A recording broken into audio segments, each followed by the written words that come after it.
TV में कॉले वो भारत आया, 17 साल भारत में रहा, फिर लौट के लंदन गया, लंदन की पार्लियामेंट में, और कहता है मेरे 17 साल के भारत के प्रवास में मैंने कभी एक भिखारी को भीख मांगते भारत में नहीं देखा। अब कोई आदमी 17 साल घूमे, इस पूरे भारत की परिक्रमा करे और उसको एक भिखारी नहीं मिला पूरे देश में, इसका माने इस देश में कोई भिखारी होता ही नहीं था। भिखारी कोई कब होता है? जब गरीब होता है। यहां कोई गरीब ही नहीं था तो भिखारी नहीं था। एक भी बेरोजगार नौजवान मैंने भारत में नहीं देखा।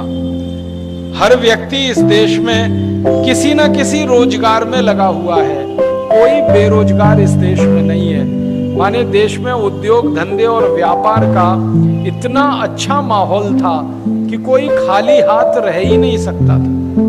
वो कहता भारत के घरों पर मैंने कभी ताला लगाते किसी को नहीं देखा, कोई ताला नहीं लगाता भारत में। और वो भाषण में कहता है कि ताला होता क्या है इनको मालूम ही नहीं भारतवासी। क्यों? वो कहता चोरी नहीं होती इस देश में, कोई चोर ही नहीं है इस देश में।